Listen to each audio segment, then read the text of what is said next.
Friends and welcome to Mediprocheck medical lectures आणि मी तुमचा मित्र प्रशांत शिंदे आपल्या एका नवीन व्हिडिओमध्ये तुमचं सर्वांचं स्वागत करतोय। तर मित्रांनो, आपला आजचा जो व्हिडिओ असणार आहे तुमच्यासाठी खूप इम्पॉर्टंट व्हिडिओ मित्रांनो आजचा असणार आहे। आजच्या व्हिडिओमध्ये आपण आपल्या नर्सिंग सीईटीची पीवायक्यू डिस्कस करणार आहे आणि आपला आजचा सब्जेक्ट असणार आहे नर्सिंग ॲप्टिट्यूड। तर 2025 चा जो शिफ्ट 1 चा पेपर आहे तर त्याच्यामध्ये जे एमसीक्यू आहेत तर ते आपण आज डिस्कस करणार आहे। सर्व इम्पॉर्टंट एमसीक्यू आहेत आणि एमसीक्यू सोबत मी तुम्हाला त्याचं रॅशनल पण सांगणार आहे, त्यामुळे तुम्हाला नर्सिंग ॲप्टिट्यूडचा प्रॉपरली स्टडी या सीरीजमधून होणार आहे। आणि आपली ही जी पीवायक्यू सीरीज आहे तर ती मित्रांनो तुमच्या सर्वांसाठी फ्री आहे। आता तुमचं फक्त एकच काम आहे की तुम्ही सर्वांनी चॅनलला सबस्क्राइब करायचं आहे आणि जे पण विद्यार्थी आजचे हे एमसीक्यू बघतायत तर प्रत्येकाची कमेंट मला व्हिडिओच्या खाली मित्रांनो दिसली पाहिजे। जेवढे व्हिडिओजला व्ह्यूज येणार तेवढे तुमच्या कमेंट मित्रांनो मला दिसल्या पाहिजे। तर जे विद्यार्थी नवीन जॉईन झाले त्यांनी लगेच व्हिडिओला कमेंट करा। त्यानंतर मी जे पण काही क्वेश्चन तुम्हाला विचारेल तर ते क्वेश्चनचे आन्सर्स पण तुम्हाला मित्रांनो याच्यामध्ये द्यायचे। तर मी काही ट्रिकी क्वेश्चन तुम्हाला विचारेल, जर तुम्ही त्या ट्रिकी क्वेश्चनचे आन्सर जर प्रॉपर्ली जर दिले तर मित्रांनो प्रत्येक आठवड्याच्या शेवटी आपण त्या पर्टिक्युलर स्टुडंटला एक मॉक टेस्ट मित्रांनो सॉल्व्ह करण्यासाठी देणार आहे। त्यासोबत व्हिडिओला लाईक करा आणि चॅनलला आजच सबस्क्राइब करून ठेवा आणि तुमचे अजून कोणी फ्रेंड्स जर असतील जे नर्सिंग सीईटी देणार आहे तर त्यांच्यापर्यंत मित्रांनो ही सीरीज नक्की पोहोचवण्याचा प्रयत्न करा, त्यांचा पण फायदा होईल। ओके, तर आजच्या व्हिडिओचा मित्रांनो आपण आपला फर्स्ट एमसीक्यू स्टार्ट करू आणि आपला पहिला एमसीक्यू आहे आपले आजची जी शीट आहे एमसीक्यू शीट तर 2025 ची शिफ्ट 1 ची एमसीक्यू शीट आहे बघा। याच्यामध्ये तुम्हाला प्रॉपरली जर आपण व्हिडिओच्या आपले जे पीपीटी आहे तर पीडीएफचे जर शेवटपर्यंत जर आलो तर तुम्हाला मित्रांनो इथं 20 एमसीक्यू दिसतील। तर आपण हे सर्वचे सर्व एमसीक्यू आज डिस्कस करणार आहे। व्हिडिओ थोडा लेंदी होईल पण तुमच्या सर्वांसाठी मित्रांनो इम्पॉर्टंट असणार आहे। ओके, तर आपला जो सर्वात पहिला एमसीक्यू आहे, which vitamin is produce by the skin when expose to the sunlight. Okay, आता हा खूप बेसिक आणि इम्पॉर्टंट एमसीक्यू आहे। व्हिटॅमिन्सवर एमसीक्यू विचारले जातात।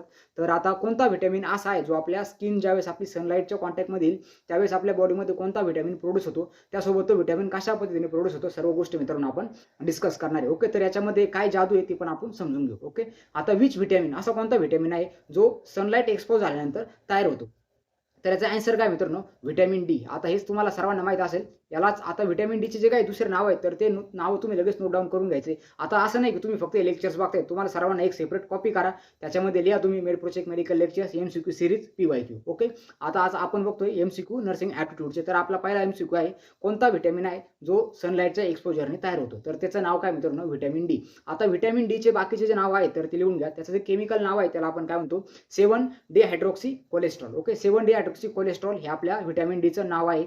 त्यानंतर नेक्स्ट याला सनशाईन व्हिटॅमिन असं पण म्हटलं जातं। ओके, त्यानंतर याला सनराईज व्हिटॅमिन असं पण म्हटलं जातं किंवा याला सनबाथ व्हिटॅमिन असं पण म्हटलं जातं। ओके, हे सनराईज, सनशाईन, सनबाथ हे जे 3 नाव आहेत तर हे तुमच्या नर्सिंगच्या ज्या कॉम्पिटिटिव्ह एक्झाम्स आहेत, नॉर्सेट, आरएमएल, डीएम, त्यानंतर डीएमआर, डीएचएस, तर या एक्झाममध्ये मित्रांनो सनशाईन व्हिटॅमिन, सनराईज व्हिटॅमिन्स हे नाव याचे विचारले गेलेत। आता व्हिटॅमिन डी आपल्या बॉडीमध्ये का महत्त्वाचं आहे त्याच्याबद्दल आपण थोडं मित्रांनो इन्फॉर्मेशन बघू। तर आपलं जे स्किन आहे तर स्किनमध्ये एक पदार्थ असतो मित्रांनो 7 डिहायड्रॉक्सी कोलेस्ट्रॉल। ओके, तर 7 डिहायड्रॉक्सी कोलेस्ट्रॉल हा जो पदार्थ आहे तर हा ज्यावेळेस आपल्या अल्ट्राव्हायलेटच्या आपले जे सन आहे तर सनमध्ये कोणते रेज असतात, अल्ट्राव्हायलेट रेज। तर अल्ट्राव्हायलेट रेज आणि आपल्या स्किनमध्ये असणारे 7 डिहायड्रॉक्सी कोलेस्ट्रॉल ज्यावेळेस एकमेकांच्या कॉन्टॅक्टमध्ये येतं तर त्याचं कन्व्हर्जन होतं D3 मध्ये आणि D3 हा जो आहे तर हा आपल्या व्हिटॅमिन डी चा इनॅक्टिव्ह फॉर्म आहे। तर तो इनॅक्टिव्ह फॉर्म कशामध्ये जातो, सर्वात पहिले जातो लिव्हरला, लिव्हरमध्ये परत त्याच्यासोबत रिॲक्शन होते, त्यानंतर त्याचं बनतं 1/25/7 डिहायड्रॉक्सी कोलेस्ट्रॉल। त्यानंतर ते परत किडनीकडे जातं आणि किडनीमध्ये मग त्याचं ॲक्टिव्ह डी म्हणजे व्हिटॅमिन जे डी आहे तर त्याच्यामध्ये मित्रांनो रूपांतर होतं। तर अशा पद्धतीने व्हिटॅमिन डी जो आहे तर त्याची पूर्ण लाईफ सायकल आपल्या बॉडीमध्ये चालत असते आणि आपल्या बोनची जी हेल्थ आहे तर बोनची हेल्थ मेंटेन ठेवण्यासाठी आपल्याला व्हिटॅमिन डी ची गरज पडते। त्यानंतर आपलं जे थायरॉइड ग्लँड आहे तर थायरॉइड ग्लँडची पण हेल्थ मेंटेन ठेवण्यासाठी व्हिटॅमिन डी ची आपल्याला गरज पडत असते। तर इम्पॉर्टंट शब्द कोणता आहे, 7 डिहायड्रॉक्सी कोलेस्ट्रॉल हे त्याचं केमिकल कंपाऊंडचं नाव आहे। तर स्किनमध्ये हे प्रेझेंट असतं 7 डिहायड्रॉक्सी कोलेस्ट्रॉल। तर याच्यावर सनराईज आल्यानंतर आपल्या बॉडीमध्ये मित्रांनो व्हिटॅमिन डी तयार होत असतो। आता बाकीचे जे व्हिटॅमिन्स आहेत तर ते पण तुमच्यासाठी खूप इम्पॉर्टंट आहेत। व्हिटॅमिन ए आहे, व्हिटॅमिन बी आहे, व्हिटॅमिन सी आहे। तर आपले जे व्हिटॅमिन्स आहेत तर व्हिटॅमिनला जर आपण 2 पार्टमध्ये जर डिवाइड जर केलं तर बघा मी तुम्हाला इथे दाखवतो, इकडे आपले व्हिटॅमिन्स। ओके, आता व्हिटॅमिन्सला आपण 2 पार्टमध्ये सर्वात पहिले डिवाइड करू। सर्वात पहिले जे आहेत तर ते कोणते, आपले वॉटर सोल्युबल असे व्हिटॅमिन्स जे पाण्यामध्ये टाकल्यावर विरघळतात त्याला आपण काय म्हणतो, water soluble, WATER। Okay, water soluble. आणि दुसरे कोणते आहेत, fat soluble, fat soluble. Okay, water soluble आणि फॅट सोल्युबल। आता वॉटर सोल्युबल जे व्हिटॅमिन्स आहेत तर वॉटर सोल्युबल व्हिटॅमिन्स कोणते कोणते सर्वात आपण ते बघू। तर वॉटर सोल्युबल मध्ये फक्त 2च व्हिटॅमिन येतात, एक येतो आपला व्हिटॅमिन बी आणि एक होतो व्हिटॅमिन सी. तर व्हिटॅमिन बी आणि सी दोन्ही पण व्हिटॅमिन हे पाण्यामध्ये सोल्युबल असतात, व्हिटॅमिन बी आणि व्हिटॅमिन सी. आता व्हिटॅमिन बी जे आहे तर व्हिटॅमिन बीचं काय, व्हिटॅमिन बीचं पूर्ण फॅमिली आहे त्याला आपण काय म्हणतो, व्हिटॅमिन बी कॉम्प्लेक्स. आता व्हिटॅमिन बी कॉम्प्लेक्समध्ये कोणते कोणते व्हिटॅमिन्स येतात तर ते सर्वात पहिले तुम्ही नोट डाऊन करून घ्यायचे. तर त्याच्यानंतर याच्यावर कोणते कोणते एमसीक्यू विचारले जातात ते पण मी तुम्हाला सांगतो. ओके, आता सर्वात पहिले जो व्हिटॅमिन बी वन आहे, व्हिटॅमिन बी वनला आपण काय म्हणतो मित्रांनो, थायमिन असं आपण म्हणतो. तुम्ही एक कॉपी घ्या, त्याच्यामध्ये लिहून टाका की व्हिटॅमिन बी वनला आपण काय म्हणतो, थायमिन. त्यानंतर व्हिटॅमिन बी टू आहे, व्हिटॅमिन बी टूला आपण काय म्हणतो, रायबोफ्लॅविन. ओके, आणि रायबोफ्लॅविनची जर डिफिशियन्सी जर झाली तर त्यामध्ये एक आजार होतो त्याला आपण चिलोसिस म्हणतो. आणि चिलोसिस म्हणजे काय, की आपले जे होठ आहे तर होठाच्या काढाचे बघा तुम्ही लहानपणी बघितलं असेल भरपूर असे लहान लहान मुलं असतात त्यांची तर होठ साईडने असे फाटलेले असतात किंवा त्यांची जी पूर्ण लाल झालेली असते. तर ते कशाची डिफिशियन्सी आहे, डिफिशियन्सी आहे ते आपल्या रायबोफ्लॅविनची म्हणजे व्हिटॅमिन बी टूची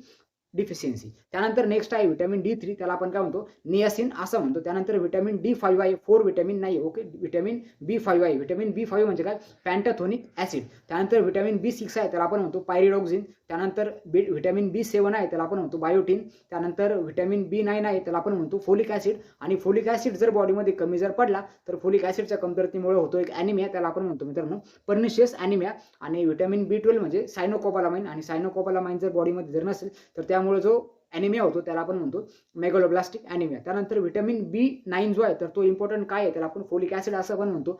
तर फोलिक ऍसिड जे आहे तर ज्यावेळेस एखादी महिला प्रेग्नेंट असते तर प्रेग्नन्सीमध्ये जे पहिले 3 महिने असतात तर त्या पहिल्या 3 महिन्यामध्ये बीबी जो आहे तर बीबीची वाढ चालू असते, त्याचं ऑर्गॅनोजेनेसिस होत असतं, त्याचे सर्व ऑर्गन फॉर्म होत असतात.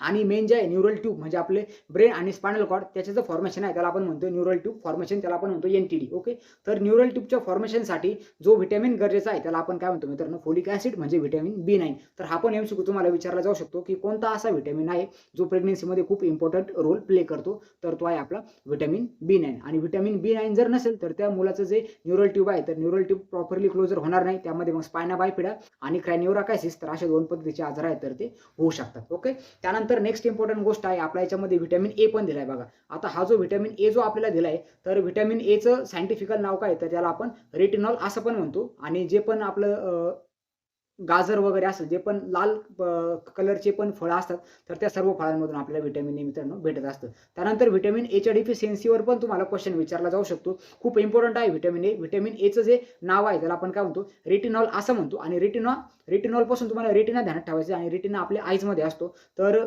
व्हिटॅमिन ए जो आहे तर तो आपल्या आईच्या हेल्थसाठी खूप इम्पॉर्टंट आहे. आणि व्हिटॅमिन ए जर कमी जर झाला बॉडीमध्ये तर मग कोणता आजार होतो, तर व्हिटॅमिन ए जर बॉडीमध्ये कमी झाला तर आपल्याला होतं मित्रांनो आपलं जे नाईट ब्लाइंडनेस आहे तर नाईट ब्लाइंडनेस याच्यामध्ये होत असतो. त्यानंतर व्हिटॅमिन बी, तुम्हाला पूर्ण व्हिटॅमिन बीची फॅमिली समजली असेल. Vitamin B one thiamine, vitamin B two riboflavin, vitamin B three niacin, त्यानंतर vitamin B five pantothenic acid, त्यानंतर vitamin B six vitamin B six म्हणजे आपल्या इथं पायरिडॉक्सिन, त्यानंतर व्हिटॅमिन बी सेवन म्हणजे बायोटिन, त्यानंतर 8 नंबरचा स्किप असतो. त्यानंतर व्हिटॅमिन बी नाईन म्हणजे फोलिक ऍसिड, आणि व्हिटॅमिन बी 12 म्हणजे सायनोकोबालामाइन. ओके, तर हे झाले आपले व्हिटॅमिन बी ची पूर्ण फॅमिली. त्यानंतर नेक्स्ट आहे व्हिटॅमिन सी. आता व्हिटॅमिन सी जो आहे तर व्हिटॅमिन सी जो आहे तर व्हिटॅमिन सी ची जर डिफिशियन्सी जर झाली तर त्या आजाराला आपण काय म्हणतो, स्कर्वी हा जो आजार आहे तर तो व्हिटॅमिन सीच्या डिफिशियन्सीमध्ये होत असतो. त्यानंतर व्हिटॅमिन सी जे आहे तर ते सर्व आपल्याला सायट्रस फूडमधून भेटत असतं.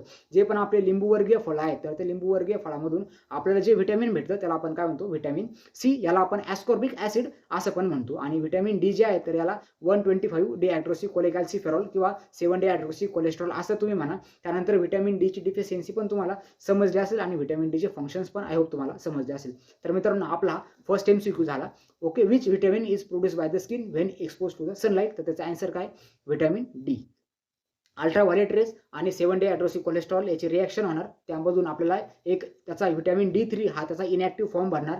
मग तो इनॅक्टिव्ह जो व्हिटॅमिन डी थ्री आहे तर तो सर्वात पहिले लिव्हरकडे जाणार, तिथून पुढे किडनीकडे जाणार आणि किडनीमध्ये याचं ऍक्टिव्हेशन होणार. तर कोणता ऑर्गन व्हिटॅमिन डीचं ऍक्टिव्हेशन करतो तर याच्यावरती पण तुम्हाला एमसीक्यू विचारला जाऊ शकतो बायोलॉजीमध्ये किंवा मग नर्सिंग ॲप्टिट्यूडमध्ये पण हा तुम्हाला क्वेश्चन विचारला जाऊ शकतो. तर किडनी खूप इम्पॉर्टंट आहे.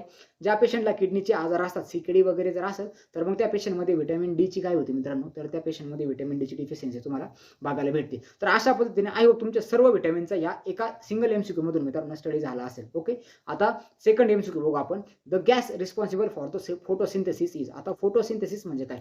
फोटो म्हणजे लाईट, सिंथेसिस म्हणजे घेणे. लाईट घेऊन स्वतःचं अन्न बनवणे या प्रक्रियेला आपण काय म्हणतो? फोटोसिंथेसिस. आता तसं जर बघितलं तर हा बायोलॉजी मधला क्वेश्चन पाहिजे, कारण की हा आपला बॉटनी मधला क्वेश्चन आहे. बट स्टील नर्सिंग ऍप्टिट्यूड मध्ये असे क्वेश्चन विचारले जातात, तर मग आपण याच्यामध्ये कव्हर करू.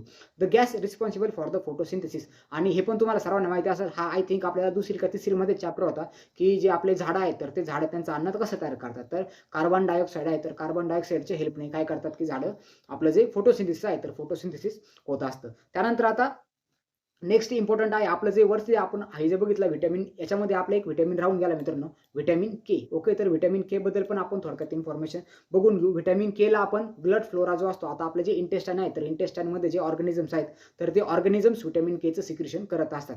आणि व्हिटॅमिन के ची जर डिफिशियन्सी जर असेल तर बॉडीमध्ये मित्रांनो आपले जे ब्लिडिंग टाइम आणि क्लॉटिंग टाइम आहे तर दोन्हीवर पण इफेक्ट होतं.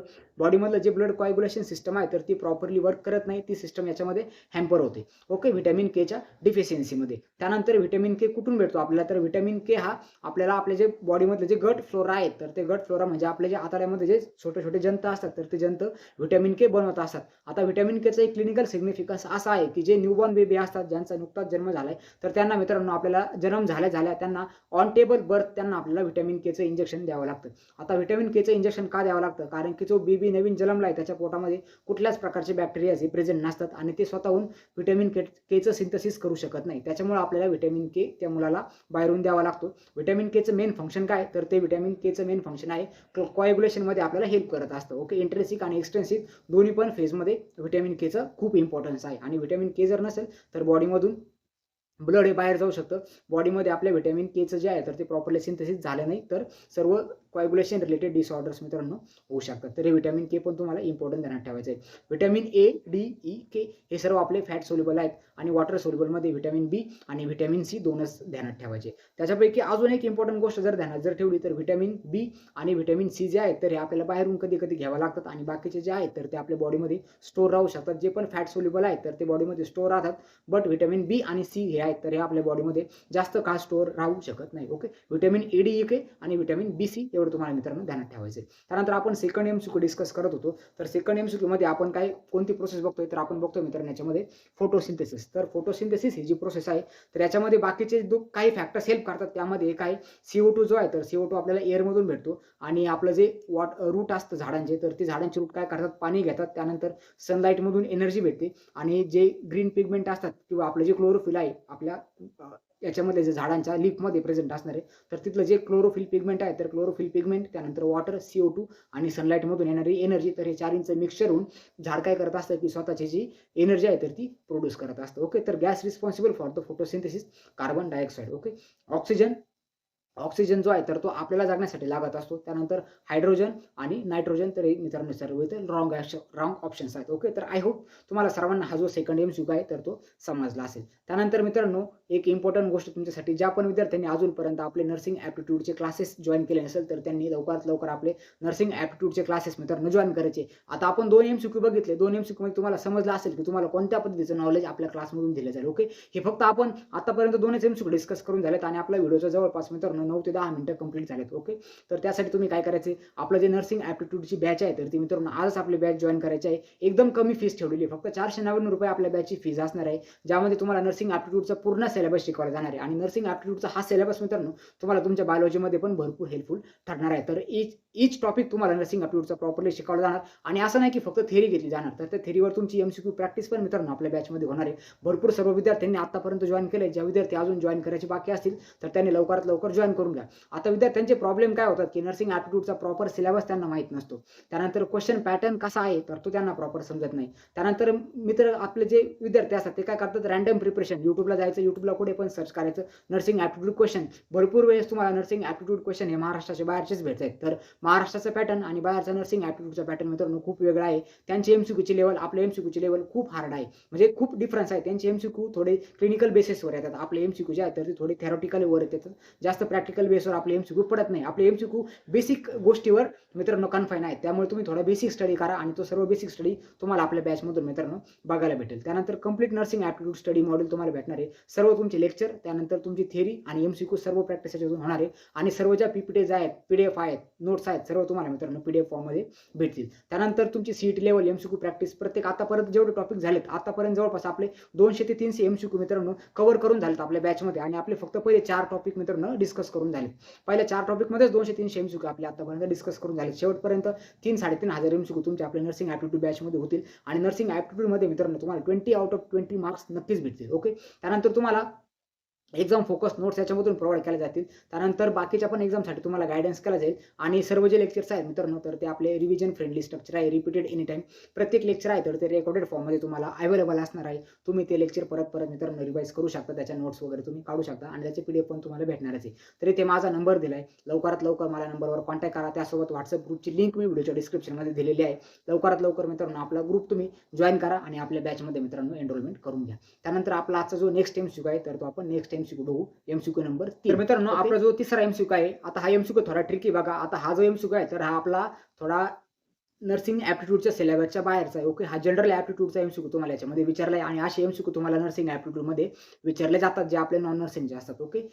ए is the brother of B, B is the sister of C and C is the father of D.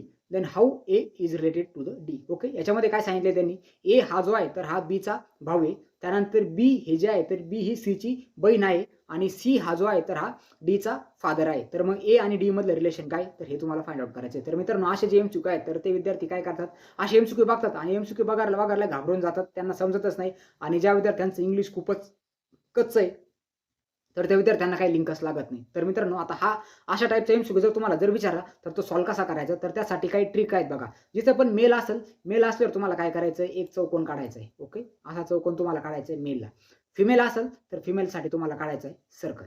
Okay. त्यानंतर जे एका लेवलचे असतील म्हणजे जे भाऊ बहीण आहेत तर त्यांच्यासाठी तुम्हाला त्यांना आडवी लाईन टाकायची. म्हणजे काय ते एकाच लेवलचे आहेत किंवा एकाच एजचे आहेत. त्यानंतर एखादा तुमचा एजपेक्षा जर मोठा जर असेल तर त्यासाठी तुम्हाला काय करायचं आहे, वरतीला बाण दाखवायचे आणि एखादा जर त्याच्या पर्टिक्युलरपेक्षा जर छोटा जर असेल तर त्यासाठी तुम्हाला काय करायचं आहे मित्रांनो, असा खालचा बाण दाखवायचे. ओके.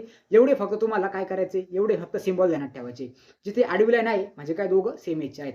जिथे बाण वरती चाललाय म्हणजे खालचा छोटा आहे, वरचा मोठा आहे. जिथे बाण खाली चाललाय म्हणजे वरचा हा मोठा आहे आणि खालचा छोटा आहे. ओके. हे ध्यानात ठेवायचे. गोल म्हणजे फिमेल आणि चौकोन म्हणजे मेल. ओके. आता आपण हे सर्व ट्रिक याच्यामध्ये टाकू आणि लगेच तुम्हाला समजेल. आता सर्वात पहिले काय दिले, ए इज द ब्रदर ऑफ बी. म्हणजे याच्यामधून ए हा काय, ए हा भाऊ आहे म्हणजे ए काय झाला, ए हा मेल झाला. सगळ्यात पहिले आता आपण इथे एक चौकोन काढू. ओके. हा चौकोन आणि या चौकोनची इथे आपण काय लिहू, ए. ओके. पहिलं झालं. त्यानंतर आता काय, A is the brother of B. Okay. आता ए हा मेल आहे पण बी काय अजून आपल्याला पर्यंत कळलेलं नाही. पण दोघं काय भाऊ बहीण आहेत म्हणजे ते सेम एजचे असणार. सेम एजचे असणार म्हणल्यावर आपण इथे आडवा बाण टाकणार आणि इथे काय लिहिणार, आता लिहिणार इथे बी. ओके. आता बी जे आहे तर इथे आपण फॉर एक्झाम्पल बी लिहू. बीचा अजूनपर्यंत आपल्याला जेंडर माहिती पडलेलं नाही. ओके. आता नेक्स्ट बघा, B is the sister of C. आता बी ही काय सिस्टर आहे, सिस्टर म्हणजे ती काय आली फिमेल. मग आता इथे आपण काय करू मित्रांनो, इथे आपण काढू एक गोल. ओके. ए हा मेल आहे, त्यानंतर बी ही फिमेल आहे. म्हणजे आता ए आणि बी हे दोघं काय भाऊ बहीण आहेत. त्यानंतर आता B is the sister of C. B ही कोणाची सिस्टर आहे, सी ची पण सिस्टर आहे. म्हणजे इकडे परत एक बाण दाखवायचा आपल्याला आणि इथे काय काढायचं आपल्याला, दाखवायचं आपल्या इथे सी. ओके. आता आपल्याला सी मेल आहे की फिमेल आहे हे अजूनपर्यंत समजलेलं नाही. ओके. आता सी जे आहे तर C is the father of D. आता जो पण फादर असणार, फादर हा म्हणजे काय, फादर हा कधी पण मेल असतो. ओके. तर मग इथे पण आपण ओके, इथे आपण थोडं वरती घेऊ, सीला वरती घेऊ आणि फादरचं जे सिम्बॉल आहे तर ते आपण खाली दाखवू, जसं आपण ॲज युजल दाखवले. ओके. इथं सी आणि सी काय दाखवलंय आपल्याला, फादर दाखवलंय. तर फादर म्हणजे इथं आपण त्याचा काढणार एक डब्बा काढणार चौकोन. ओके. म्हणजे काय, आता याच्यामधून आपल्याला काय समजलंय की सी आणि बी हे दोघं जण भाऊ बहीण आहेत. त्यानंतर ए आणि बी हे दोघं पण भाऊ बहीण आहेत. आता ए आणि सीचं जर रिलेशन जर बघितलं तर ए आणि सी काय आहेत तर हे दोघं पण काय असणार आहे, भाऊ भाऊ असणार आहेत. म्हणजे ए बी सी हे तिघं जण भावंड आहेत. आणि आता इथं काय दाखवलंय, C is the father of D. Okay. C हा कोणाचा फादर आहे तर तो डीचा फादर आहे. म्हणजे आपलं इथं काय दाखवणार, आता फादर म्हटल्यावर हा येणार वरती आणि इथं येणार एक असं खाली लाईन आणि इथं आपल्याला खाली दाखवावं लागणार मित्रांनो डी. ओके. आता आपल्याला डीचं काय जेंडर याच्यामध्ये दिलेलं नाहीये त्यामुळे आपण, आणि जेंडर याच्यामध्ये आपल्या डीचं विचारलेलं पण नाही. आता इथे रिलेशन आपल्याला काय विचारलंय की ए आणि डी मधलं रिलेशन काय. मग आता ए इकडे आहे आणि डी इकडे आहे, तर इथं याचं रिलेशन काय येणार मित्रांनो, तर हा येणार पुतण्या आणि हा येणार चुलता. ओके, पुतना आणि चुलत्या याचं म्हणजे पुतण्या आणि चुलता, तर याचं आपण हे जर इंग्लिशमध्ये जर बघितलं तरी ते अंकल दाखवलंय बघा. ओके, फादर तर येणार नाही, डीचा फादर कोण आहे, आपल्याला डीचं आणि एचं रिलेशन विचारलंय. डीचा फादर कोण आहे, सी आहे. बी जर बघितलं तर बी कोण येणार, डीची आत्या येणार. आणि ए जर बघितलं तर त्याचा तो येणार चुलता, चुलता म्हणजे अंकल येणार. ओके, तर इथं अंकल आपल्याला हे पहिलेच ऑप्शन दिलेलं आहे. ओके, तर MCQ 3चा आन्सर तुम्हाला समजला असेल. अंकल याच्यामध्ये तुम्हाला किती पण जर तुम्हाला 10 ओळीचा जरी मित्रांनो MCQ विचारला असा रिलेशनवर, तरी पण तुम्हाला काय करायचं आहे मित्रांनो, हा जो फॉर्म्युला आहे तर हा फॉर्म्युला तुम्हाला इथे यूज करायचा आहे. ह्या फॉर्म्युल्यावरून तुम्ही किती पण किचकट क्वेश्चन असेल तरी पण समजून घेऊन तुम्ही सोडू शकता. फक्त एवढी ट्रिक ध्यानात ठेवायची, मोठा असेल तर वरती बाण, छोटा असेल तर खाली बाण, एका लेवलचे असेल, एका सेम एजचे असेल, भाऊ बहीण असेल तर त्यांना आडवा बाण दाखवायचा, गोल असेल तर फिमेल आणि चौकोन असेल तर मेल, किंवा तुम्ही इथे चौकोन आणि याच्यावर तुम्ही स्टार काढू शकता. तुम्हाला जे वाटेल ते सिम्बॉल तुम्ही इथे दाखवू शकता. ओके, त्यानंतर next MCQ, hardest part of the body is dash dash. Okay, त्याच्यामध्ये आहे बोन, त्यानंतर टूथ इनेमल, त्यानंतर स्कल आणि कार्टिलेज. तर याच्यामध्ये जो हार्डेस्ट पार्ट आहे आपल्या बॉडीचा, तर त्याच्यामध्ये काय येतं मित्रांनो, टीथचं इनेमल आहे. तर ते टीथचं इनेमल येत असतं. आता आपलं जे टीथ आहे तर टीथचं स्ट्रक्चर बघा कशा पद्धतीने असतं, तर अशा पद्धतीने आपलं जे टीथ आहे तर ते आपल्या ओरल कॅव्हिटीमध्ये प्रेझेंट असतं. ओके, याला इकडे खाली काय असतं, टीथचं असं खाली रूट असतं. त्यानंतर आपलं जे टीथ आहे तर ते टीथचे 2 पार्ट असतात. खाली आहे तर ते रूट असतं. आता फॉर एक्झाम्पल इथे हे गम दाखवली आहे. ओके, ही गम आहे. गमच्या खालचा हा जो पार्ट आहे याला आपण काय म्हणतो, रूट. हा जो सर्व पार्ट आहे याला आपण म्हणणार मित्रांनो रूट. आणि हा जो वरतीला पार्ट आहे याला आपण काय म्हणतो, क्राउन. ओके, क्राउन आणि रूट. त्यानंतर टूथ जे आहे तर टूथचे जर आपण लेयर जर बघितल्या तर 3 प्रकारच्या लेयर्स आपल्या टूथमध्ये मित्रांनो प्रेझेंट असतात. कोणत्या, डेंटाईन, पल्प आणि इनेमल. ओके, सर्वात बाहेरचा जो पार्ट आहे त्याला आपण दुसरा कलरने दाखवू. सर्वात बाहेरचा पार्ट, ठीक आहे, तुमचे सर्वांचे दात पण पिवळे असतील तर मग आपण त्याला थोडा येलो कलर दाखवू. ओके, हा जो बाहेरचा जो हार्डेस्ट पार्ट आहे याला आपण काय म्हणतो मित्रांनो, इनेमल. ओके, इनेमल हा सर्वात हार्डेस्ट पार्ट असतो. त्यानंतर इनेमल नंतर जो थोडा कॅल्शियम आणि फॉस्फेटचा जो पार्ट असतो त्याला आपण काय म्हणतो मित्रांनो, त्याला आपण डेंटाईन म्हणतो. तर डेंटाईन आपण इथे ब्लू कलरमध्ये दाखवू. थोडी याची आपल्याला थिकनेस वाढवावी लागणार. ओके, ही जी मधली जी लेयर आहे तर मधल्या लेयरला आपण काय म्हणतो मित्रांनो, डेंटाईन म्हणतो. आणि डेंटाईन नंतर आतमध्ये जी रूट असतं, रूट किंवा त्याच्यामध्ये त्याला आपण काय म्हणतो मित्रांनो, पल्प म्हणतो. ओके, आणि हा जो मधला जो पार्ट आहे तर याला आपण काय म्हणतो, पल्प. तर मित्रांनो तुमचा एक होमवर्कचा MCQ असा आहे जो तुम्हाला कमेंट सेक्शनमध्ये सांगायचा आहे. आपले जे ह्युमन बॉडीचे टीथ आहे तर ते टीथ किती असतात, त्यानंतर त्या टीथचा फॉर्म्युला तुम्हाला सांगायचा आहे. ओके, त्यानंतर त्या टीथचे नावं काय असतात ते सांगायचे. त्यानंतर डिसिडियस टूथ आणि आपले जे परमनंट टूथ, तर याच्यामध्ये काय डिफरन्स असतो, डिसिडियस टूथ किती असतात, त्यानंतर परमनंट टूथ किती असतात, तर हे मित्रांनो तुम्हाला आपल्या कमेंट सेक्शनमध्ये सांगायचे. आणि जे पण विद्यार्थी प्रॉपर मला ह्या क्वेश्चनचे आन्सर देतील तर त्या विद्यार्थ्यांना काय भेटणार, एक टेस्ट सिरीज आहे आपल्या बॅचमधली, तर ती मित्रांनो तुम्हाला फ्री ऑफ कॉस्टमध्ये सॉल्व्ह करायला भेटेल. ओके, तर बाकीचे जे आन्सर आहेत, बोन्स तर नाही याचा आन्सर. त्यानंतर याचा आन्सर आहे आपलं टूथ इनेमल म्हणजे आपल्या बॉडीचा सर्वात हार्डेस्ट पार्ट आहे. त्यानंतर स्कल पण नाही आणि कार्टिलेज पण नाही. आता इथं कार्टिलेजवर पण मित्रांनो तुम्हाला MCQ विचारला जातो की कार्टिलेज म्हणजे काय असतं आणि कार्टिलेज कोणत्या टाईपचे असतात. तर आपले जे कार्टिलेज आहे तर ते 3 टाईपचे कार्टिलेज आपल्या बॉडीमध्ये मित्रांनो प्रेझेंट असतात. एक असतं हायलिन कार्टिलेज. ओके, आता हायलिन कार्टिलेज ते कुठे प्रेझेंट असतं, तर आपल्या जे नोज आहे तर नोजवर जे कार्टिलेज प्रेझेंट आहे त्याला आपण म्हणतो मित्रांनो हायलिन कार्टिलेज. त्यानंतर फायब्रो कार्टिलेज प्रेझेंट असतं. तर फायब्रो कार्टिलेज आपले जे 2 व्हर्टेब्राज आहेत तर 2 व्हर्टेब्राजमध्ये ते जे कार्टिलेज प्रेझेंट असतं त्याला आपण म्हणतो फायब्रो कार्टिलेज. आणि एक असतं मित्रांनो आपल्या इलॅस्टिक कार्टिलेज. तर इलॅस्टिक कार्टिलेज जे आहे तर ते आपल्या नोज, आपलं जे इयर आहे तर इयरमध्ये हे जे कार्टिलेज आहे तर त्याला आपण म्हणतो इलॅस्टिक कार्टिलेज. तर 3 टाईपचे कार्टिलेज मी इथे डिस्कस केले. सर्वात पहिले आपण बघितलं हायलिन कार्टिलेज. तर हायलिन कार्टिलेज आपल्या इंटरव्हर्टेब्रल डिस्कमध्ये असेल, त्यानंतर प्युबिक सिम्पसिसमध्ये, त्यानंतर आपले जे जॉइंट्स आहेत तर जॉइंटवर पण प्रेझेंट असतं. ओके, तर अशा पद्धतीने कार्टिलेज पण ध्यानात ठेवा. कार्टिलेजवर पण तुम्हाला क्वेश्चन विचारला जातो. आणि कार्टिलेजचं जर आपल्या आर्टिक्युलर सरफेसेसवर फंक्शन जर बघितलं तर 2 बोनमधलं जे फ्रिक्शन आहे तर ते रिड्यूस करण्यासाठी कार्टिलेज तुम्हाला मित्रांनो हेल्प करत असतं. ओके, तरी ते टूथचा हा जो क्वेश्चन आहे तर हा तुम्हाला इम्पॉर्टंट आहे, ध्यानात ठेवायचे. आपले 4 MCQ डिस्कस करून झालेत. त्यानंतर नेक्स्ट इम्पॉर्टंट गोष्ट, ज्या विद्यार्थ्यांनी अजूनपर्यंत आपली मेगा टेस्ट सिरीजमध्ये एनरोलमेंट केली नसेल त्यांनी लवकरात लवकर आपला मेगा टेस्ट सिरीजमध्ये पण एनरोलमेंट करायची आहे. ओके, फक्त ₹199 मित्रांनो आपली मेगा टेस्ट सिरीज तुम्हाला भेटणार आहे, ज्यामध्ये तुमचे प्रिव्हियस इयरचे 5 क्वेश्चन पेपर तुम्हाला भेटतील आणि 15 आपण नवीन डिझाईन केलेल्या क्वेश्चन पेपर्स मित्रांनो भेटतील.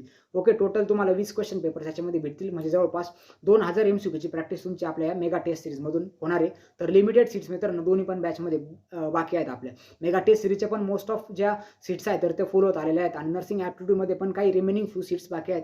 तर ज्या विद्यार्थ्यांनी अजूनपर्यंत एनरोलमेंट केली नसेल लवकरात लवकर एनरोलमेंट करून घ्या आणि आपल्या ॲडमिशनची सीट मित्रांनो बुक करून घ्या. ओके. आता आपली जी टेस्ट सिरीज आहे तर टेस्ट सिरीजमध्ये तुम्हाला प्रिव्हियस जे आहेत तर त्या क्वेश्चन पेपर्स 5 क्वेश्चन पेपर्स बघायला भेटतील 2025च्या, 2023ची, त्यानंतर 2024ची. त्यानंतर नर्सिंग सीईटीची बेस्ट क्वेश्चन तुम्हाला याच्यामध्ये बघायला भेटतील. त्यानंतर एक्झाम पॅटर्न सर्व जे टेस्ट आहेत तर ते आपण डिझाईन केले आहेत मित्रांनो. आणि टेस्ट सोडवल्यानंतर तुम्हाला लगेच तुमचे मार्क पण कळतील. त्यानंतर आपण वीकली काय करतोय की रँक पण काढतोय त्याच्यामधून, की फॉर एक्झाम्पल आपण सध्या काय करतोय की एका वीकमध्ये पर्टिक्युलर टेस्ट विद्यार्थ्यांना सोडवायला लावायची आणि त्यामध्ये बघायचं की कोणत्या विद्यार्थ्याचा किती रँक आलाय, आपण त्यांचे पूर्ण जे मार्क्स आहेत तर ते आपण मित्रांनो आपल्या ग्रुपवर शेअर करत असतो. तर ज्या विद्यार्थ्यांना आपल्या टेस्ट सिरीजमध्ये एनरोलमेंट करायचं आहे तर लवकरात लवकर एनरोलमेंट करून घ्या. 199 रुपयामध्ये मित्रांनो तुम्हाला 20 टेस्ट सॉल्व्ह करायला भेटणार आहे, ज्यामध्ये 5 तुमच्या प्रिव्हियस इयरच्या क्वेश्चन पेपर्स इन्क्लूड असणार आहेत. त्यानंतर नेक्स्ट 5 नंबरचा एमसीक्यू आहे pH of the pure water. Okay. तर आपलं जे प्युअर वॉटर आहे डिस्टिल वॉटर, तर त्या डिस्टिल वॉटरचा पीएच किती असतो, जे आपण टॅप वॉटर पितो तर त्याचं किती असतो मित्रांनो 7 हा जो पीएच आहे तर तो असतो. आता पीएचवर तुम्हाला एमसीक्यू असा विचारला जातो की ब्लडचा पीएच किती आहे, तर ब्लडचा पीएच जर तुम्हाला विचारला तर आपल्या ब्लडचा पीएच असतो मित्रांनो 7.35 टू 7.45, म्हणजे आपलं ब्लड जे आहे तर ते स्लाइटली अल्कलाइन असतं. ओके. तर 5 म्हणजे हे खूपच ॲसिडिक होईल आणि वॉटर एवढं ॲसिडिक नसतं. त्यानंतर 9 म्हणजे हे अल्कलाइन होईल आणि 12 हे तर खूपच अल्कलाइन झालं. ओके. तर 7 जे आहे तर 7 आपले न्यूट्रल असतं. पाण्याचा जो पीएच आहे तर तो कसा आहे न्यूट्रल. बट जर तुम्हाला ब्लडचा पीएच जर विचारला तर ब्लडचा पीएच कसा आहे, तर ब्लडचा पीएच हा असतो आपला 7.35 टू 7.45 आणि तो जर 7.35 पेक्षा कमी जर आला तर त्याच्यामध्ये मित्रांनो एक कंडिशन होते, त्याला आपण म्हणतो ॲसिडोसिस. आणि जर 7.45 पेक्षा जास्त जर झाला तर त्याला आपण म्हणतो अल्कलोसिस. ओके. तर ॲसिडोसिस, अल्कलोसिस याच्यावरती काय तुम्हाला क्वेश्चन विचारला जात नाही, तो सर्व क्लिनिकल पार्ट आहे. ओके. त्यानंतर 6 नंबरचा मित्रांनो आपण एमसीक्यू डिस्कस करू. Which of the following is a fungal infection. खालीलपैकी कोणतं जे आपल्याला दाखवलंय तर ते कोणतं, त्याच्यापैकी फंगल इन्फेक्शन कोणतं आहे. ओके. तर फंगल इन्फेक्शन जर बघितलं तर मलेरिया, त्यानंतर रिंगवर्म, त्यानंतर टीबी आणि कोलेरा. तर आपला हा कम्युनिटी हेल्थ नर्सिंग मधला मित्रांनो खूप इम्पॉर्टंट क्वेश्चन आहे आणि कम्युनिटी हेल्थ नर्सिंग वरती पण तुम्हाला क्वेश्चन विचारले जातात, कम्युनिकेबल डिसीजवर पण क्वेश्चन विचारले जातात. तर मलेरिया जो आहे मित्रांनो, तर मलेरियाला आपण काय म्हणतो व्हेक्टर बॉर्न डिसीज. आता मलेरिया हा जो व्हेक्टर बॉर्न डिसीज आहे तर याचं जर व्हेक्टर आहे तर व्हेक्टर कोण आहे मित्रांनो, आपला एक मॉस्किटो असतो, त्याला आपण काय म्हणतो फिमेल अॅनोफिलीस मॉस्किटो, तर हा त्याचा व्हेक्टर आहे. आणि एजंट जर बघितलं तर प्लाझ्मोडियम व्हायवॅक्स असेल, त्यानंतर प्लाझ्मोडियम फॅल्सिपेरम असेल तर त्याचे काय व्हेक्टर्स आहेत, तर सॉरी एजंट आहेत. तर एजंट आणि व्हेक्टर तुम्हाला दोन्ही पण ध्यानात पाहिजे. आता मलेरियाचं व्हेक्टर कोण सांगितलं मी, तर जो मच्छर आहे त्या मच्छरचं नाव काय मित्रांनो, त्याला आपण म्हणतो फिमेल अॅनोफिलीस मॉस्किटो. आणि आपण जर डेंग्यूचं जर बघितलं तर डेंग्यूमध्ये एडिस मॉस्किटो असतो आणि मलेरियामध्ये अॅनोफिलीस मॉस्किटो आहे. त्यानंतर त्याचं एजंट जर बघितलं तर एजंट कोण आहे त्याचा, तर फाल्सिपॅरम व्हायवॅक्स किंवा व्हायवॅक्स फाल्सिपॅरम आणि त्यानंतर प्लाझ्मोडियम व्हायवॅक्स, तर हा त्याचा मित्रांनो एजंट आहे. त्यानंतर रिंगवर्म जे आहे तर रिंगवर्म आपलं फंगल इन्फेक्शन आहे. ओके. हे आपलं या क्वेश्चनचं राईट आन्सर आहे. रिंगवर्म जे आहे तर ते फंगल इन्फेक्शन आहे. त्यानंतर टीबी जो आहे तर टीबीला आपण काय म्हणतो ट्युबरक्युलोसिस. त्यानंतर टीबीचा एजंट जो आहे, म्हणजे टीबी कोणत्या ऑर्गॅनिझममुळे होतो, तर टीबीचा एजंट कोण आहे मित्रांनो, मायकोबॅक्टेरियम ट्युबरक्युलोसिस. त्यानंतर कोलेरा जो आहे तर कोलेरा होण्याचं कारण काय, कोलेरामध्ये खूप डायरिया होतो, पेशंटला उलट्या होतात, मळमळ होते आणि कंटामिनेटेड फूड आणि वॉटरमुळे काय होतं की कोलेरा हा जो डिसीज आहे तर तो होत असतो. आणि टीबी हा जो आहे तर हा एका पर्सन पासून दुसऱ्या पर्सन पर्यंत जाणारा डिसीज आहे. 2 आठवड्यापेक्षा जास्त जर खोकला जर चालला तर त्या डिसीजला आपण काय म्हणतो टीबी. आणि टीबीच्या डायग्नोसिसवर तुम्हाला एमसीक्यू विचारला जाऊ शकतो. तर 3 टाईपचे डायग्नोसिस इम्पॉर्टंट आहेत. त्यापैकी सर्वात पहिला आहे चेस्ट एक्सरे, त्यानंतर सेकंड आहे ट्युबरक्युलिन टेस्ट आणि थर्ड इम्पॉर्टंट आणि कन्फर्मेटरी जर विचारलं तर त्यामध्ये आहे मित्रांनो आपलं स्पुटम कल्चर. तर टीबीचं कन्फर्मेटरी जे डायग्नोसिस टेस्ट आहे तर त्यामध्ये कोण येतं, स्पुटम कल्चर. आणि हा तुमचा 5 स्टार एमसीक्यू आहे मित्रांनो टीबीवर. तर टीबीवर कोणते कोणते टॉपिक मी तुम्हाला सांगितले. 2 आठवड्यापेक्षा जास्त खोकला असणं म्हणजे टीबी. त्यानंतर टीबीचं एजंट कोण आहे, मायकोबॅक्टेरियम ट्युबरक्युलोसिस हा त्याचा एजंट आहे. त्यानंतर टीबीचं मेन साईन काय आहे की पेशंटला खोकला येतो आणि खोकल्यासोबत स्पुटम येतो. त्यानंतर नाईट स्वेटिंग, त्यानंतर हिमोफ्रायसिस, गुलाबी कलरचं जे स्पुटम आहे त्याच्यामध्ये रक्त प्रेझेंट असतं. तर अशा पद्धतीचा स्पुटम पेशंट म्हणजे खोकताना बाहेर टाकू शकतो. त्यानंतर 2 आठवड्यापेक्षा जास्त खोकला चालतो. त्यानंतर त्याची ट्रीटमेंट तर तुम्हाला विचारली जाणार नाही. HRZDS ड्रग असतात, त्याला आपण डॉट्स थेरपी असं म्हणतो. डॉट्स थेरपी हा फक्त शब्द ध्यानात ठेवा की कोणत्या आजाराच्या ट्रीटमेंटमध्ये आपण डॉट्स थेरपी वापरतो. डॉट्स थेरपी फर्स्ट लाईन आणि सेकंड लाईन अशी त्याची टाईप्स असतात. त्यानंतर टीबीमध्ये अजून इम्पॉर्टंट जर गोष्टी जर बघितल्या तर टीबी तुम्हाला कोणत्या पद्धतीने तो एका पर्सनपासून दुसऱ्यापर्यंत जातो. तर रेस्पिरेटरी ड्रॉपलेट जे आहेत किंवा त्याच्या पद्धतीने आपला जो टीबी आहे तर तो जात असतो. त्याचं प्रिव्हेन्शन करण्यासाठी आपण पेशंटला आयसोलेट करतो आणि मास्कचा वापर करत असतो. त्यानंतर मलेरियापासून कसं वाचायचं तुम्हाला सर्वांना माहिती असेल. मच्छरदाणीचा वापर करायचा. त्यानंतर जिथे पण कुठे जर तुमच्या घराच्या आसपास जर कुठं जर स्वच्छ पाणी जर असं साचत जर असेल तर ते पाणी साचण्याचे स्रोत कमी करायचे. त्यानंतर मलेरियाचं एजंट समजला असेल, त्याचा व्हेक्टर समजला असेल. व्हेक्टर बॉर्न डिसीज आहे मलेरिया आणि सेकंड एक व्हेक्टर बॉर्न डिसीज आहे त्याला आपण काय म्हणतो मित्रांनो, जो कॉमन आहे डेंग्यू. ओके. कोलेरा पण समजला असेल. कोलेरा कशामुळे होतो तर इन्फेक्टेड वॉटर आणि फूडमुळे कोलेरा होतो. कोलेरामध्ये पेशंटला डिहायड्रेशन होत असतं कारण की एक्सेसिव्ह वॉमिटिंग आणि डायरिया पेशंट मित्रांनो करत असतो. ओके. अगेन 75% ऑफ सध्या मित्रांनो आपल्या बॅचमध्ये चालू आहे. 499 रुपये फी आपल्या नर्सिंग ॲप्टिट्यूडच्या क्लासेसची आहे. लवकरात लवकर आपल्या बॅचमध्ये सर्वांनी एनरोलमेंट करायचे. ओके. त्यानंतर नेक्स्ट MCQ आजच्या लेक्चरचा बघू आपण. What it is the mode of transmission for hepatitis B. Hepatitis B जे आहे तर ते कोणत्या मोड ऑफ ट्रान्समिशनने एका पर्सन पासून दुसऱ्या पर्सनपर्यंत जात असतं. तर व्हिटॅमिन बी आपलं hepatitis B not a vitamin B. Hepatitis B हा जो डिसीज आहे मित्रांनो तर हा लिव्हरचा डिसीज आहे. याच्यामध्ये लिव्हरला सूज येत असते आणि हा जो आहे तर मित्रांनो हा ब्लड बॉर्न डिसीज आहे. ओके. एखाद्या पर्सन फॉर एक्झाम्पल एखादा पर्सन इन्फेक्ट आहे आणि त्या इन्फेक्ट पर्सनला तुम्ही जर निडल वगैरे जर लावली आणि 30 निडलचं जर तुम्हाला जर प्रिक जर झाली तर त्या कंडिशनमध्ये तुम्हाला हेपॅटायटिस बी होण्याचे चान्सेस असतात. हेपॅटायटिस बी हा जो आहे तर हा आपल्या जे हेल्थकेअर वर्कर्स आहेत. आता फॉर एक्झाम्पल तुम्ही पुढे चालून नर्सिंग कॉलेजमध्ये ॲडमिशन झालं, तुम्हाला नंतर ज्यावेळेस तुम्हाला हॉस्पिटलला पोस्टिंग लागेल तर हॉस्पिटलच्या पोस्टिंगच्या पूर्वी सर्व तुमचं मित्रांनो हेपॅटायटिस बी व्हॅक्सिनेशन कॉलेज तुमचं करत असतं. तर हेपॅटायटिस बी खूप इम्पॉर्टंट आहे. हॉस्पिटल एन्व्हायरमेंटमध्ये तुम्हाला भरपूरच हेपॅटायटिस बीचे पेशंट सापडतील आणि आपल्याला ॲज अ हेल्थकेअर प्रोफेशनल्स म्हणून आपल्या हेपॅटायटिस बीची व्हॅक्सिन आपल्यासाठी मित्रांनो अनिवार्य आहे. ओके. त्यानंतर हेपॅटायटिस बीची व्हॅक्सिन ऑन बर्थ पण बेबीला दिली जाते. त्यानंतर water born disease, vector born disease हे आपण सर्व मित्रांनो डिस्कस करेल. वॉटर बॉर्न डिसीजमध्ये आपण कोणता बघितला तर आताच आपण इथं कोलेरा बघितला तर तो वॉटर बॉर्न डिसीज आहे. व्हेक्टर बॉर्न डिसीजमध्ये आपण 2 बघितले, मलेरिया आणि दुसरा आपण बघितला एडिस मॉस्किटोमुळे होणारा डेंग्यू. आणि एअरबॉर्न जो आहे तर एअरबॉर्नमध्ये आपलं COVID-19 वगैरे तुम्ही ध्यानात ठेवू शकता. आणि ब्लड बॉर्नमध्ये आपल्याला हेपॅटायटिस बी मित्रांनो समजलं आहे. ओके. तर अशा पद्धतीने आपण 7 MCQ मित्रांनो डिस्कस केलेत. अर्धा तासाच्या वरती आजचा व्हिडिओ झालाय. बाकीचे अजून भरपूर सर्व MCQ मित्रांनो 8 नंबर 9 नंबर 10 नंबर बघा भरपूर सर्व MCQ आहे आणि एकदम प्रॉपरमध्ये आपण सर्व MCQ मित्रांनो डिस्कस करणार आहे. अशाच नवीन नवीन लेक्चरसाठी काय करायचे तुम्ही आपल्या चॅनलला मित्रांनो आजच सबस्क्राईब करून ठेवायचे. आजचं लेक्चर कसं वाटलं मला कमेंट सेक्शनमध्ये नक्की सांगा मित्रांनो. ज्या विद्यार्थ्यांनी अजूनपर्यंत आपला व्हॉट्सअप ग्रुप जॉईन केला नसेल लवकरात लवकर आपल्या व्हॉट्सअप ग्रुपमध्ये पण मित्रांनो जॉईन करून घ्या. आणि ज्या विद्यार्थ्यांनी व्हिडिओला लाईक केला नसेल व्हिडिओला लाईक करा, तुमच्या मित्रांपर्यंत शेअर करा. आणि ज्या विद्यार्थ्यांना आपल्या बॅचमध्ये मित्रांनो एनरोलमेंट करायची त्यांनी लवकरात लवकर आपल्या बॅचमध्ये एनरोलमेंट करून घ्या. नर्सिंग ॲप्टिट्यूड स्टडी मॉड्यूल म्हणजे आपले नर्सिंग ॲप्टिट्यूडचे क्लासेस चालू आहेत त्याच्यामध्ये एनरोलमेंट करून घ्या. त्यानंतर सेकंडची बॅच आहे आपली मेगा टेस्ट सिरीजची तर मेगा टेस्ट सिरीजमध्ये पण मित्रांनो एनरोलमेंट करायची. ज्यावेळेस तुम्ही आपल्या दोन्ही पण बॅचमध्ये एनरोलमेंट करता तर तुम्हाला भरपूर सर्व स्टडी मटेरियल आहे तर ते फ्री ऑफ कॉस्ट मित्रांनो मेडप्रोचेक मेडिकल लेक्चर्सकडून प्रोव्हाइड करण्यात येईल. भरपूर विद्यार्थी आतापर्यंत जॉईन झालेत. भरपूर विद्यार्थ्यांचे 12वीचे पेपर होते ते अजूनपर्यंत यूट्यूबवर एवढे अपडेट नव्हते. बट जे विद्यार्थ्यांचे आता पेपर वगैरे झालेत तर लवकरात लवकर त्यांनी आता नर्सिंग सीईटीच्या तयारीला लागायचे. आपल्याला चांगले पर्सेंटाइल घेऊन मित्रांनो गव्हर्नमेंट कॉलेजमध्ये मित्रांनो ॲडमिशन घ्यायचे. तर आय होप तुम्हाला सर्वांना आजचं लेक्चर समजलं असेल, अंडरस्टँड झाला असेल. आणि आपले MCQ आय होप मला माहिती आहे MCQ आपले कमी झाले बट मी प्रॉपर तुम्हाला नॉलेज देण्याचा प्रयत्न केला आहे. प्रत्येक MCQवर जेवढं पण इन डेप्थ इन्फॉर्मेशन आहे तुमच्या लेवलपर्यंत तर मित्रांनो देण्याचा प्रयत्न केला आहे. तर आय होप तुम्हाला सर्वांना व्हिडिओ आवडला असेल, समजला असेल.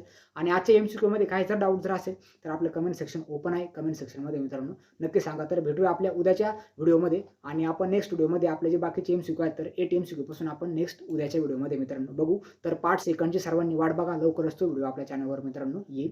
Thank you friends.